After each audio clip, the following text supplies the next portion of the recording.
guys, and welcome back to Real English. This video is going to be dedicated to all those people who are taking the Cambridge First Certificate exam, and today we're going to have a look at Speaking Part 4. Alright, so obviously it is the last part of the exam. So that's the first lot of good news I got for you. It's the last part. So what exactly do you have to do in this part of the test?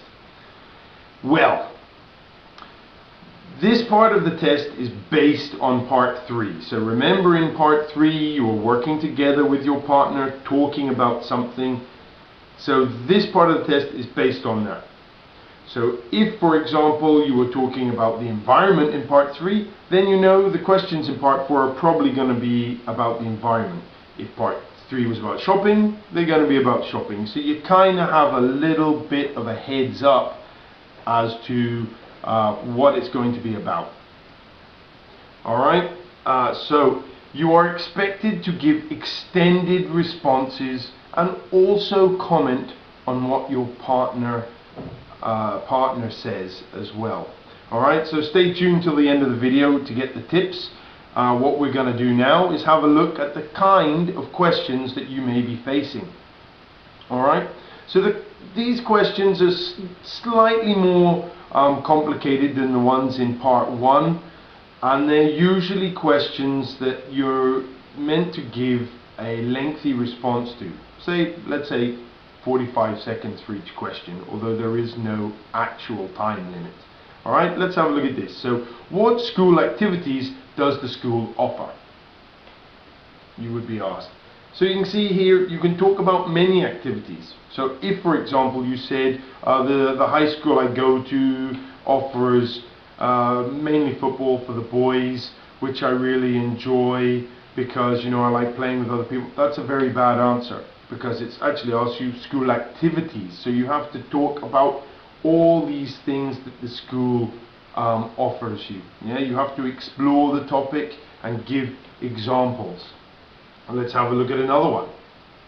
What are the advantages and disadvantages of doing after school activities? Again, you should be giving several advantages, several disadvantages, not just one. Yeah? Use lots of linking words to link these up together and get lots of marks. Alright? They also may ask you questions to do with the future, like what would technology be like in 50 years? Questions that you don't know the answer to, but you have to hypothesize. And here, for example, what could be done to improve your school? And again, don't just come up with one recommendation, try and come up with 2 or 3 to give a lengthy answer. Yeah? Now, while you're busy saying and giving an answer to this, usually it'll kind of be one question, one question, one question, one question, you have to listen very carefully to what your partner is saying, because the examiner could turn around after your partner has finished and say, do you agree? What do you think?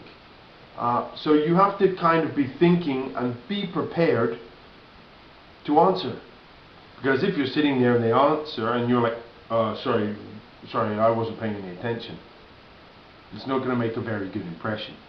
Alright, so tip time. How can you get excellent marks here? Well, the first tip, as with a lot of the other parts, listen carefully to the question.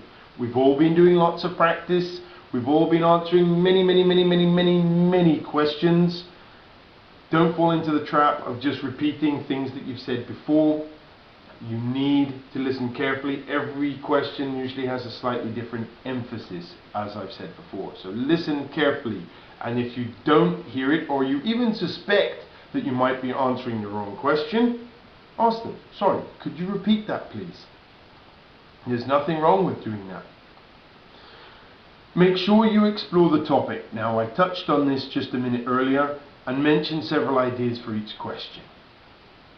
So again, if it's advantages and disadvantages, or maybe just the advantages, make sure you're giving several of them, not just one. Yep. This is your chance to really impress the examiner and show the examiners how enthusiastic and willing you are to speak the language. And if you do this, you're going to get really good marks. Use examples to help expand your answers. Just like you do in an essay, it's very good to use examples here. If you say one advantage of this is so and so, for example, it makes what you're saying very believable, more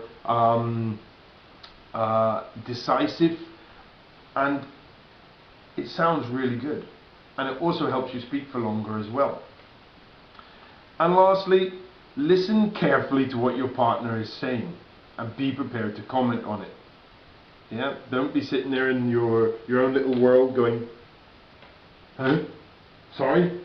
I wasn't listening. Or try and blag it even worse. Yeah, I agree with John because what he said is absolutely correct. Because the examiner's going to know this guy has no idea what this other boy was talking about. Alright, so pay attention, stay switched on for the whole exam, and you'll get really good marks. Alright? So, if you have any other questions about any part of the FC exam, that's why we're here. Get in touch and I'll do my very, very best to help you out.